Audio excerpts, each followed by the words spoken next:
What we want is that let the fortune that is being amazed by the rich, let it be there, but we can't have the division. We can't have the gap to keep on being increased at a longer version. Can we inch closer in terms of providing them that basic food, shelter and clothing? And especially when it comes to food, education should be made as a primary access to every child in this world.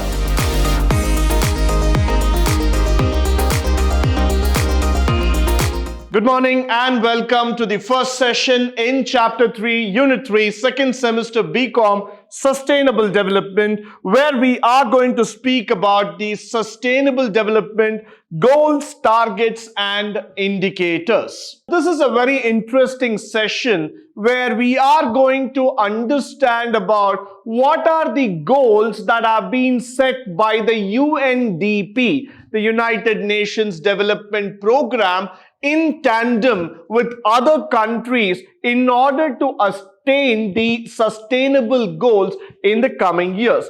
By the year 2030, which is going to be a year of landmark judgment altogether.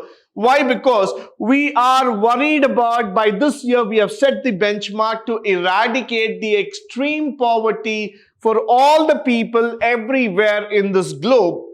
And currently, we are measuring people who are living less than $1.25 a day. So what are we really worried about? What is that it's getting onto our mind, it's getting onto our system altogether, is that we want to eradicate this poverty. We want people to understand that they can also live freely. They can also live according to their will and wish. So we want to see a system that can probably develop and give everybody that financial freedom, make them sustainable enough in this great planet. So down the road, what we are planning is that we want to see that this is going to go up and we are going to create a system through which people are going to completely come out of poverty. The second thing is that we want to reduce at least half of the proportion of men, women and children of all ages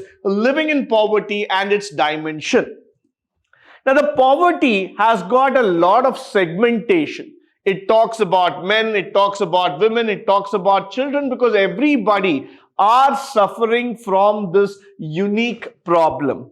Though we can say that poverty is just an outcome of non-employment or when you don't have income at all. But then the real factor, when we start digging deep into poverty, we understand that the levels of poverty are different. So what we want to see is that whether it be men, women or children, everybody should come out of poverty by 2030. So at least we have kept a target of 50% to be eradicated in terms of poverty reduction. Followed by, the goals also talk about implement nationally appropriate social protection system, which means we are going to involve government also and the public, and measures for all, including floors, and by 2030 achieve substantial coverage for the poor and the vulnerable.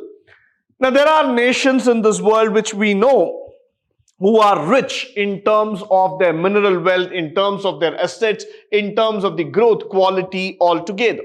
But then there are nations who are not able to support and bring their entire citizens together. So that's where what we want to do is that we want to implement a program that is socially active, providing a sustainable income to all the people so that we can slowly eradicate poverty, bring those poor people back into action.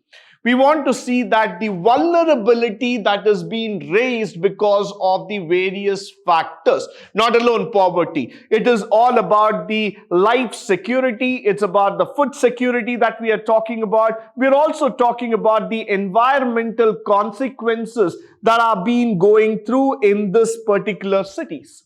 So we want to reduce it.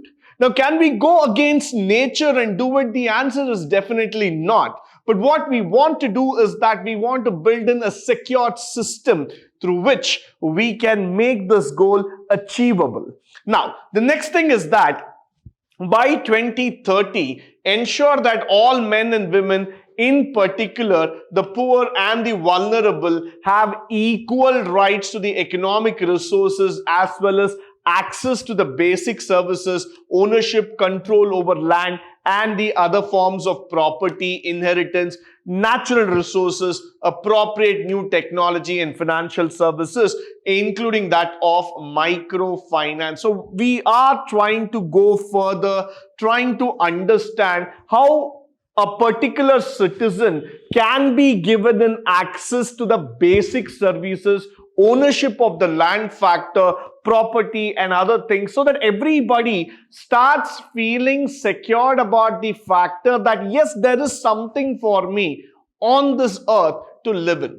Now, one side, when we talk about this property index, real estate index, and the asset index all together, there are people and there are countries where you will see that they have amassed huge amount of wealth. They have made it to an extent that today people, they have gone forward with that amount of properties and growth that it has really shot across in terms of the development aspects. But nevertheless, at the end of the day, I am sure about this, not everybody is benefited with those kind of indexes. Not everybody is being able to come up in the Fortune 500 list. What we want is that let the fortune that is being amazed by the rich, let it be there, but we can't have the division. We can't have the gap to keep on being increased at a longer version. So we want the gap to be reduced. We want everybody to get the access to the basic facilities. We want everybody to understand that yes, there is something for you. And we want them to have that inheritance. We want them to give the financial security. We want them to give them all sort of benefits so that they can also propel in life. So at the end of the day, what we are interested really on talking upon is that we want to see that every citizen of this country, of this world, will be able to get some basic facilities by which the sustainability talk becomes true.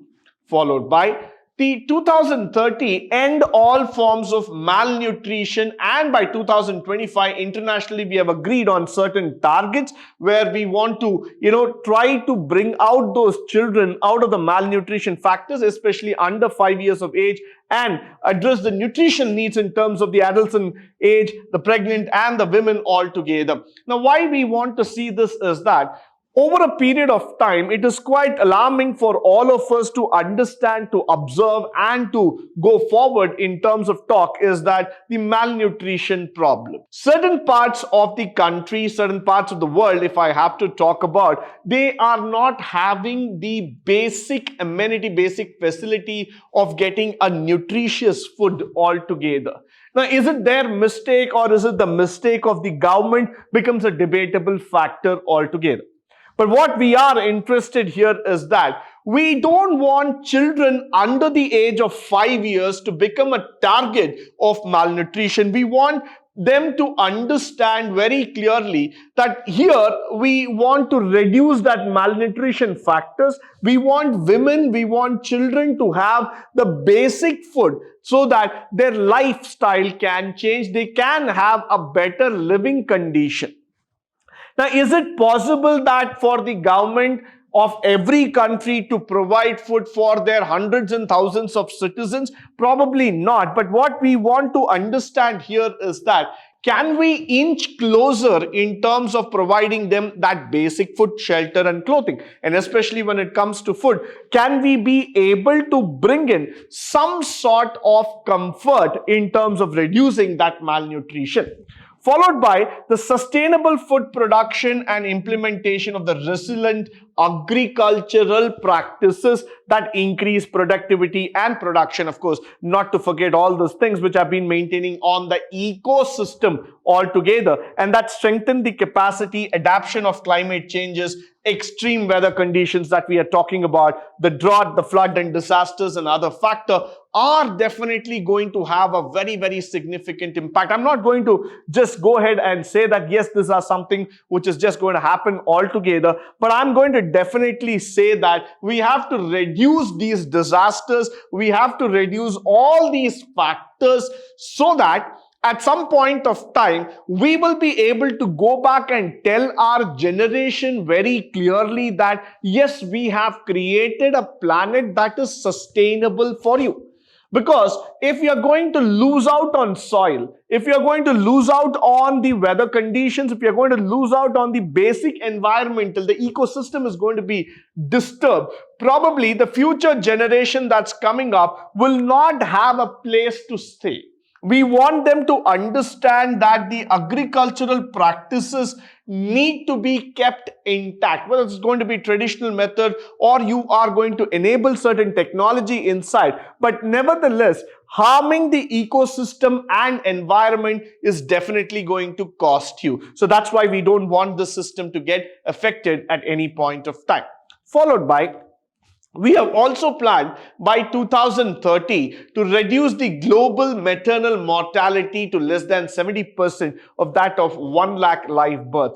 Now, the concept of having a child and the child program across the world is quite fantastic. Why? Because we as human beings have always aspired, desired to have kids. We believe that kids are the purpose of our life. And whenever we look into those tiny thoughts, that gives us happiness. But this happiness is not found in every part of this globe.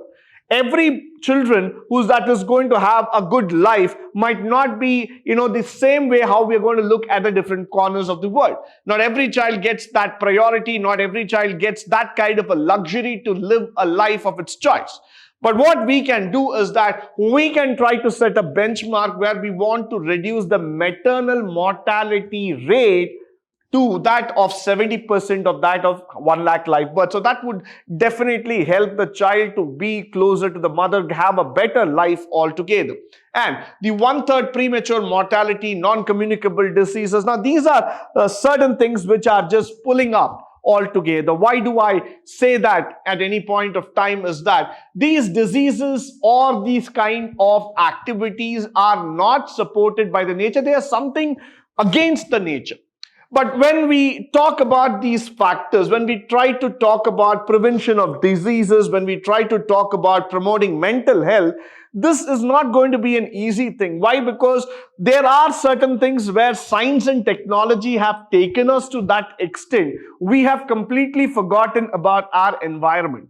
We believe that anything and everything can be achieved by the immense use of technology. Now, that use of technology has also hampered the lives of people in India as well as the globe, which has actually led to kind of diseases, kind of mental depression, which cannot be avoided. So what we want in the future, we want to have a sustainable life. We want to have a stable, steady life where we are free from the mental health problems. Why? I personally believe that half of the diseases that are there in our body is primarily because of the mental health problems. They are not because of any other external usage. Of course, we do believe that there is a lot of chemicals and other factors that are coming into our body. No doubts about it. But at the end of the day, let us understand this factor very clearly. If you are not going to have a sound mental health condition, then you might not be a kind of person who's going to support your family in the long run. Now, moving further, we also want to talk about a very important concept called as the free, equitable and quality primary secondary education for all boys and girls by the year 2030. Sometime down the lane, we spoke about this in line and length, the quality of education that is being provided across the globe. Now, everybody here would try to argue, would try to deny, would try to bring in their own aspect, saying that education has its own dimensions. Nevertheless, we are not going to argue about it right now. But what we want is that education should not become a luxury. Education should not become an accessible factor only for certain section of the society. Education should be made as a primary access to every child in this world. What we want out of education is an effective learning outcome where education makes that girl or boy ready to manage his or her life. We want education to be practical, skill oriented, and also where you can convert those kids into intellectual citizens.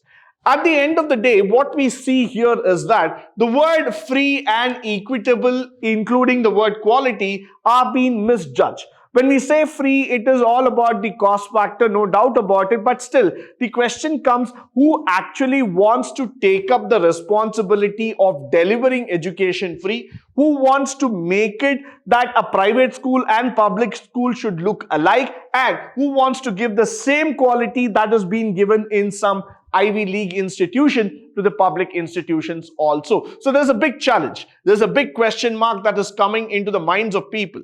Are we going to manage the cost? Are we going to make it equal in terms of opportunities? And are we going to give the same trend and quality which is being followed in the top institutions of the world? And then only we can probably achieve this target of saying that, yes, we have been making education accessible and available to all, followed by to measure the equal access for men and women to afford that of vocational education and the tertiary education, which means to say that today across the globe, if you start counting the dropout rates altogether, there has been a huge amount of impact all about it. But nevertheless, this impact has been caused. Why? Because people feel that there is a lot of thought processes, a lot of challenges that are coming in terms of making us understand how it is going in, how things are moving further, and all those factors that are coming into picture. But what we are seriously interested upon, what we want the system to go about is that we want the system to have equal access given to all the people across all sections of the society. So at one point of time, I want to really emphasize upon this factor, saying that we would be able to generate a better education system, a better ideology where everybody can be part of this entire educational process. Followed by eliminate all forms of violence against women and girls, public, private, including the traffic, the sexual abuse, and all those factors that we have been talking about. Achieve that universal and equitable access to affordable drinking water, which is a very big priority in most of the cases in this world, followed by protecting and restoring water-related ecosystems. So somewhere down the lane, the respect for women, the respect for having a free and a social life is still coming under question mark, which cannot be avoided at all. Now, in India, we have been going through these cases for a very, very long time. But today, we want to see an India where every woman gets her respect, gets her space, gets the identity. We don't want this kind of activity to happen. Why? Because that demoralizes the society. That demoralizes the very basic purpose of life. So we don't want to have this kind of a system that's going to put us into challenge. Followed by, we want to achieve a universal and equitable access, which means to say that yes, we want to give everybody safe drinking water to our system. It is not that only certain parts of the country will get a good drinking water and other people have to still starve, still stand in those long queues carrying the pots on the head. No, we don't want to see that kind of an India. We want to see an India where everybody gets the basic access to drinking water and also see the flora and fauna intact. So that's why by 2030, by 2020, the Protect is already started. We have gone with that journey, and we want to see that at the end of this journey, we are able to create a fantastic system where people can live together.